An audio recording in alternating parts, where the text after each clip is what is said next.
Europe, I think, is an interesting place right now. So some people say it's too conservative, it doesn't really have a place in the future because we're just holding back.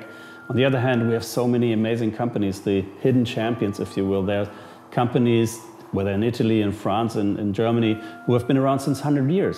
Well, but I think there's something to, craftsmanship, luxury, if you will, and quality. And that's something we particularly are envied for by even, Chinese people come to study here. What is that? How do you clap a door? How is that? Why is that important that if you have a Mercedes that you clap the door is different than from a BMW? There's something really special about this. We really have to see that we're not stuck in old heritages, but we take that old tradition and craftsmanship and really convert it into the digital age. And we have a lot of companies who are now in digital transformation processes, but I would already argue that it's almost 10 years too late. What did they do the last 20 years when browsers were invented? And they're now just detecting, oh, okay, now we're going into digital. I think in general, Europe has to find its role and by defining the values and open society, really leapfrog.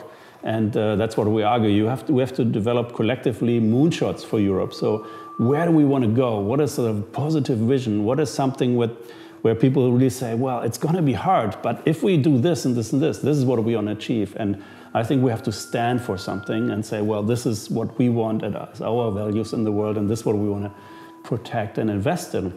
If you see in Europe, we have so many talents all around Europe. There's not, yes, there's some focus in Paris and in Berlin and so on, national hotspots, if you will. But if you compare that to Silicon Valley, the density of talent and money and new ideas and open approaches and yeah, let's do it, is something we don't really have. And even if it takes another 10 or 20 years, I think we should try to make bigger, audacious visions. So if you combine this let's compare this to the Sagrada Familia in Barcelona. So you have an architect who is like, oh, let's build a church, which for the next 100 years, the vision was bigger than how they could construct it.